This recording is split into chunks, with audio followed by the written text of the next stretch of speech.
3, 2, 1-ish. All right, welcome back, everybody.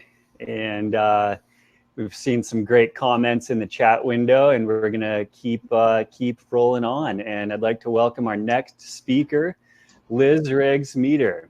And she is the director of the recreational programs at AIARE. And she's involved in everything from curriculum development to the delivery of recreational avalanche courses. And on top of that, she is a course instructor herself. So with that, let's hand it over to Liz. Great. Thanks, Aaron. And thank you to the Central Oregon Avalanche Center for having me here today. I'm really excited about the lineup and seeing both Colin and Margaret's talks before this. I think we're all talking in a similar vein, and I'm very excited to see that we're each grabbing a little bit different facets. So I hope that all of these build on each other and give you some tools to use this season moving forward. So when I was putting this talk together and I was trying to figure out how to start it, I couldn't really without rolling out something that is a really tired cliche and trope at this point. So I'm just gonna start with this really obvious statement. And that is that this winter is gonna be really different. And yet it's going to feel strangely familiar. And it's not just because you're back on the snow again. The main reason this winter is gonna feel familiar is because all summer, you've been managing risk in the same fashion that you manage winter backcountry hazards. So even when all the snow melted and we came out of our homes and shifted to other sports and endeavors, we continue to be risk managers in a low likelihood, high consequence environment. So the nature of COVID-19, high amount of uncertainty, low likelihood of fatal consequences is very similar to managing avalanche risk. So what I want to talk to you today about today is the valuable cross-training opportunity this presents. So just like sports cross-training, what we currently understand about how we learn and about how we recognize and organize relevant information, we know our brain benefits from taking a skill or knowledge learned in one context and then applying it to another. This new context allows us to see all these skills and knowledge from different perspectives. So when we return to our original context, we can use those new perspectives gained in the cross-training context to increase our fluency. And it's this increase in fluency that provides the potential for growth and new learning in our backcountry context. So today, I want to give you 5 things you can do that will help you maximize this cross-training opportunity to make yourself a better risk manager this winter. And these 5 things: have a system, make a plan, go with people who have your back, know when to fold, and become a reflective learner, are habits that will make your learning cross-training experiences more productive and help you develop into what I like to call an optimistic worst case scenario thinker. And if this persona were a cartoon character, it would be some kind of mashup of these two folks: Chicken Little, who's constantly worried that the sky is falling, and Elizabeth Warren, who has a plan for everything. So this season, I want you to develop the skills to simultaneously see all the things that could go wrong. Colin talked about having an overactive imagination. So really lean into that. And then still be able to find some kind of benefit, either because you created a plan to manage what could go wrong, or found a less exposed way to achieve the same benefit or outcome. So let's dig a little more to unpack how this summer has served as cognitive cross-training. By now, this is a played analogy. I know you're tired of hearing about COVID, but let's do it. How is managing life in COVID like going into the backcountry? So consider what you did this summer when thinking about something simple like going to a local beach or crag, park, restaurant, sending your child to childcare, or deciding if you're going to visit your aging parents, or maybe keeping a job. In all of these situations, there were multiple calculations and weighing of costs and benefits. What's the risk of exposure versus the benefit I might gain from social interactions? Is there another way to achieve the same result with less exposure? What's my risk of exposure in this job versus my very real need to pay my bills? Should I look for a different job, et cetera, et cetera? So let's take a specific example from this summer, perhaps choosing to meet with a couple of other people for a meal. So either in your head or in discussion with your friends, you weighed out the hazards and your potential level of exposure. You identified a plan that might have included mitigation, and then you continued to monitor what was going on. How many people were in the parking lot? Were they wearing masks? Possibly you had agreed upon thresholds and what to do in advance. So consider how that looks in the winter. You identify hazards and name potential consequences. And then you create a plan and response, continue to monitor conditions and reassess in the field. So you can see you've been cross-training all summer with the skills you need to manage winter backcountry hazards. So let's dive then into the 5 habits you can develop or reinforce this winter to maximize this learning opportunity. So the first habit, I think, as has already been talked about here and should seem familiar, is to have a system. So create a routine that you use every day you go into the backcountry. This routine should be a system both for managing your risk and a routine for reflecting on and learning from your experiences in a way that you can use next time. And this system should include, at a minimum, the following elements. Planning that includes pre-trip hazard identification with realistic plans and response. I'm going to give you another grocery store analogy. I call this step not going grocery shopping at Trader Joe's when you're hungry. So you all know this. I've had this experience probably where you go in for some produce and pasta to make dinner, and you come out with 3 boxes of JoJo's, a couple of packages of whatever was at the sample station, a jar of sauce, and a quart of coconut water. You need to have a plan to head off what you know could go wrong. So you want to be thinking about hazards you might encounter when you're in the relative calm of an indoor environment. You need to not be in the throes of whatever is going on outside, such as cruddy weather or beautiful weather, an intense rivalry with a friend, fierce feelings of scarcity. You need to not have these things going on to make decisions about appropriate plans of action. Your system should also include ways to maintain situational awareness. And thankfully, we've just had Colin set up many ways this doesn't happen. And what I was going to say that it's one of those things easier said than done. And that still is true. But I think that we've had a couple talks now that have helped us develop ways that we might increase our skills to do that this summer. And I'll give you 2 more. And that is planning and opening bandwidth are 2 ways to help you do this when in the field. So this means when you're planning, name what you're keeping track of. And this season, that's going to include more than just signs of avalanche hazards. So keep crowds, hospital capacities, obscurity of your route on your radar of what you're tracking. One of the hallmarks of expertise is the ability to recognize and notice relevant and applicable information. So naming what you're keeping track of is a conscious stepping stone towards less conscious fluency.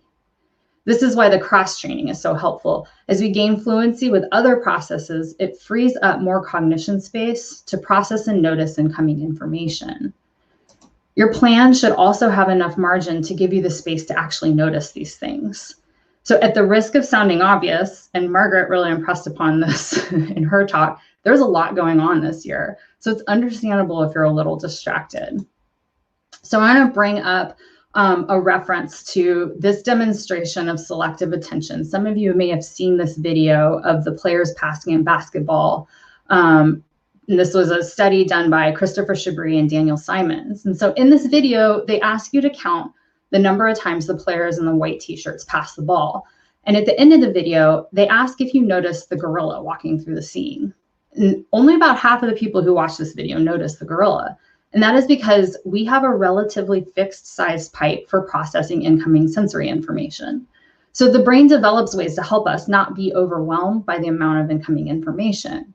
And these shortcuts are the source of cognitive bias and our brain's many heuristics.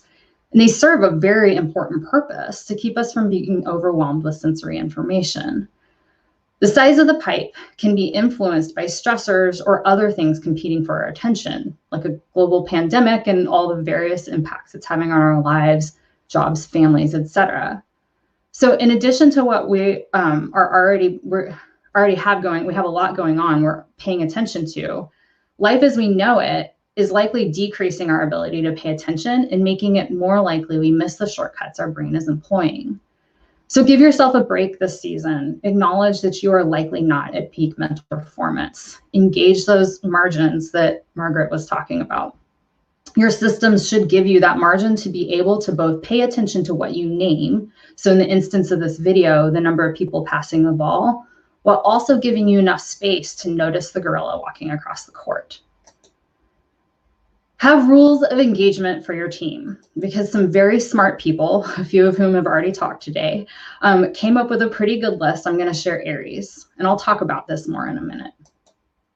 Finally, your system should provide you space to reflect on what happened and intentionally direct your learning. And I'll also talk about this more in a minute. So the next habit is one that should be a part of your backcountry routine already, and that is making a plan before you step into the backcountry. So remember, no grocery shopping when you're hungry. So this year, I want you to take your planning to the next level and pull in any new insights gained by cross-training this summer. And this is where you really need to challenge your creativity or have an overactive imagination in picturing all the possibilities of how things can go wrong. There are a lot more moving parts now with a bunch of different people chomping at the bit to get on the snow. There are a lot of people with a ton of pent-up energy from being at home for work and school and everything else with your family for 9 months. You've got people who have moved from the city to a new mountain community because they could. You've got a lot of new people hanging out in a place where a lot of other people can sometimes get a little cagey and territorial about their space. And you're dealing with with avalanche hazard and a global pandemic. What could possibly go wrong? When there are a lot of moving parts, there are a lot more possibilities of the ways that things can break. You go from this to this. And this means we need more response options.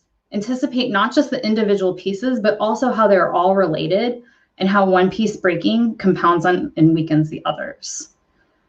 So picture a possible day this winter. You have kind of a big day and you're a few hours from the car and you're involved in a very small avalanche that pushes your friend into a tree. And she's okay, but she's unable to get out under her own power. You try to self-evac, but the going is very slow and it's cold, and you recognize you won't get back into the car until well after dark. So seeing where this could head, you call for help.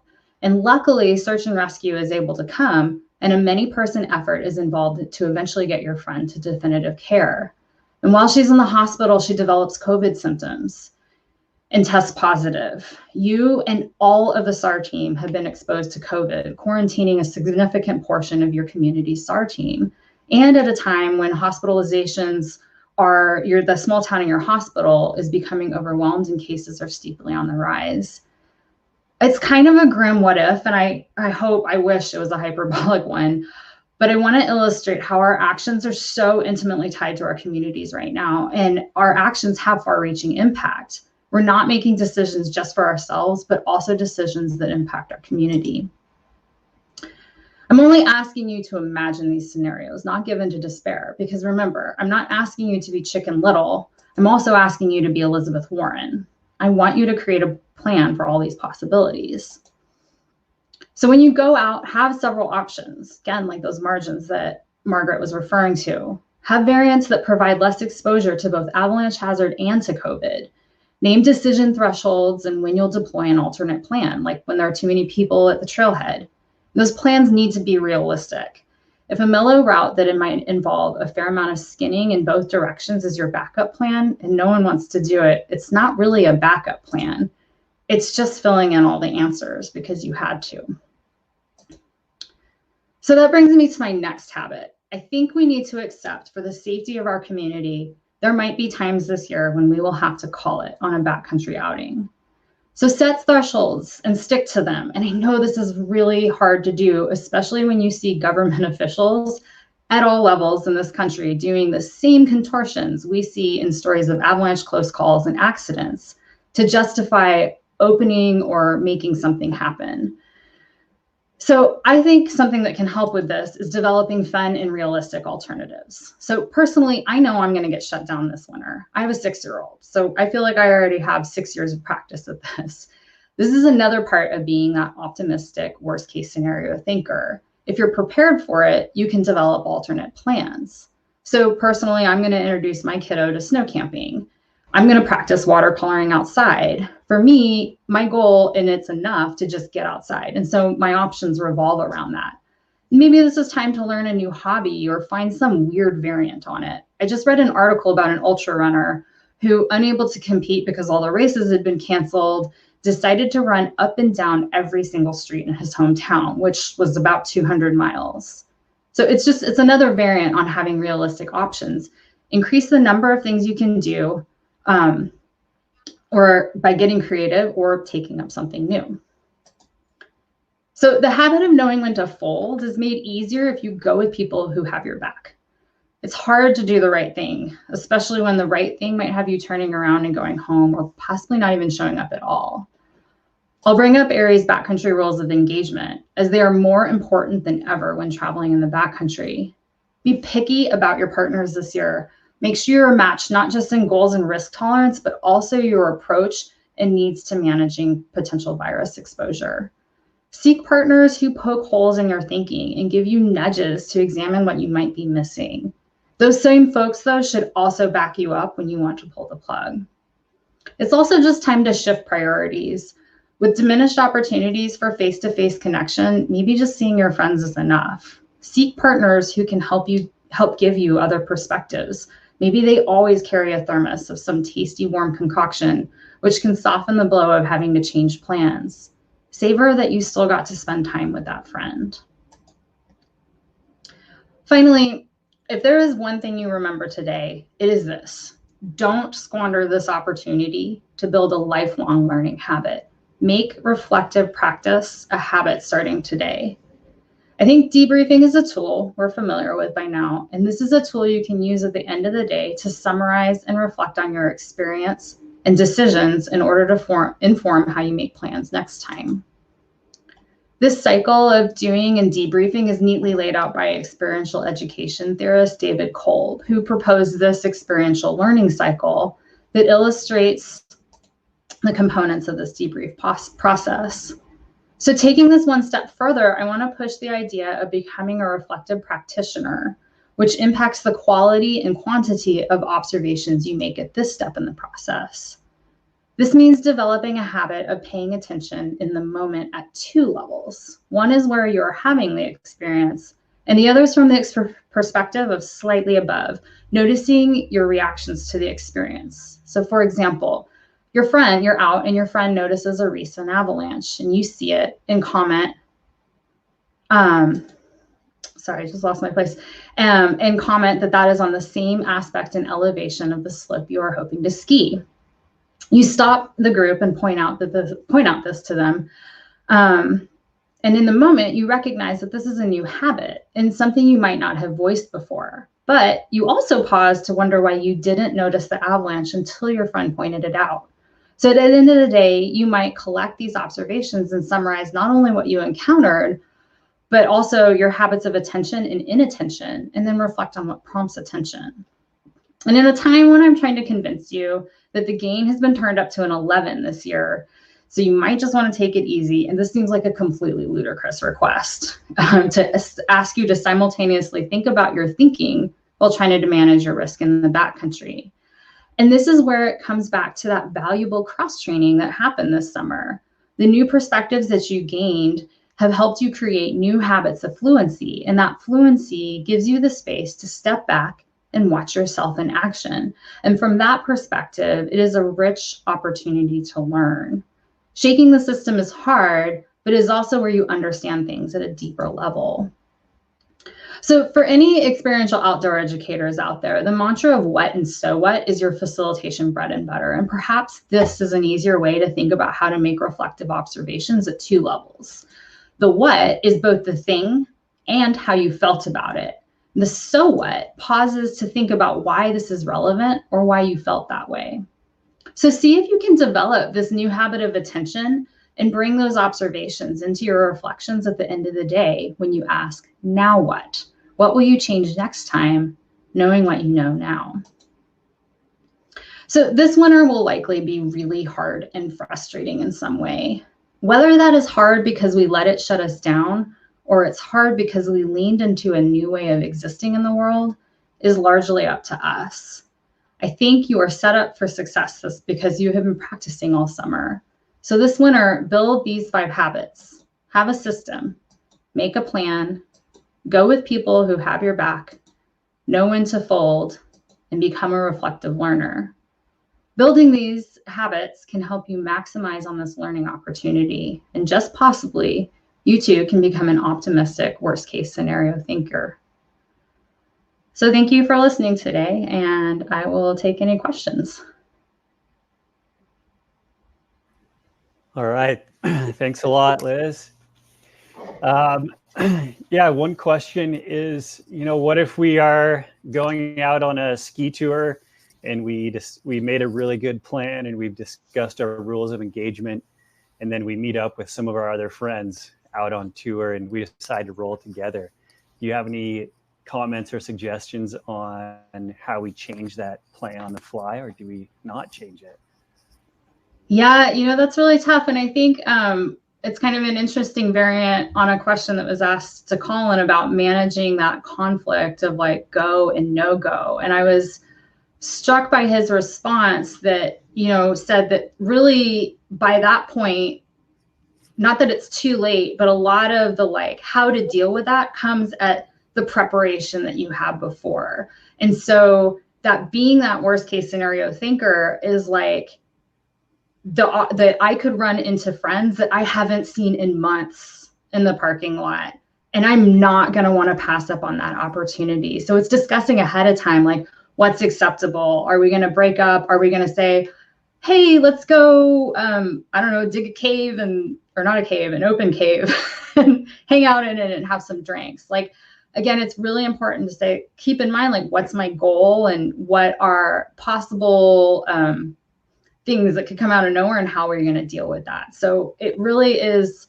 like, if you're having to make that decision in the moment, that should be a red flag of like, this is a consequential decision I'm making. All these things that don't seem like consequential decisions, right? But now we all know, like, do I hug you? Do I not hug you? Are we 6 feet apart? Should we hang out because our kids are all going to touch each other? So maybe we shouldn't, we should just like cross sides of the street. And, all these things now we recognize they're consequential decisions. We're used to making it.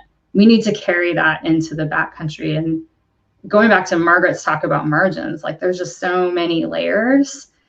And so if we're making that decision in the moment, that's a red flag. We really need to step back we need to prepare for that ahead of time so we can sort of talk through like, how am I going to handle this? How am I, like I was thinking here in Washington State, Jay Inslee or the Office of the Governor like gave you talking points for how to tell your family that you're not coming home for Thanksgiving. And I think that like, that might be something we should develop too. For like, how do we politely say, hi, see you later. Let's catch up over Zoom or something like that. So yeah, I think I'm with Margaret that a lot of these might be sort of unsatisfactory answers, but I think at this point we've had a lot of time to think about just like, there are consequences to running into people and not having plans for how we're going to deal with that. Cool. And then do you have any suggestions for maybe people who are taking their first avalanche course this winter? What should their mindset be going into an avalanche course, and how that can help prepare them to be a better backcountry skier? What should they be thinking about going into that couple of 3 days? Yeah, that it is the very first step. I think the biggest difference, one of the things that I think professionals are still challenged in how to communicate to like or non-professionals, I guess we'll say, is that mindset of it's a very long learning progression. And if you're at the very, very beginning, I think people have seen that sort of curve of like what I know and my confidence, and then there's like some steep drop off, and then like expertise is that kind of being out on this end and recognizing like, I don't know Jack, and I have sort of a healthy respect for that. And sometimes that can only be gained with perspective, but I think it's like maybe taking that advice to heart. If you're like new to this, and maybe you're new to this because you're trying to avoid ski resorts, or you've gotten sort of shut down, or maybe this is just like the thing you're finally you finally like are up there in your movement skills to be able to head out in the backcountry, is to just recognize though that you're just beginning at this. And so what's available to you is it might be a little reduced. And if you're a really, like, let's say skier specifically, if you're a really strong skier and you grew up racing and free riding and maybe not skiing in the backcountry much, the terrain that's available to you is going to be significantly below your capabilities to ski, and to not conflate those two things, because you're developing a new skill set. So it's recognizing that like you may be an expert skier, but your skills as a skier are not going to get you out of poor risk management skills. And so I'm trying to think of a more carrot way. Like every time I sound like such a mom when I'm saying this, of just like, you're going to have to be really safe. But I think it is just going in, being really open to like, I'm going to learn a process and I'm barely going to know how to, like, I'm barely going to get any time to practice this process. So everything that comes after is really about practicing this process first, skiing rad lines kind of second.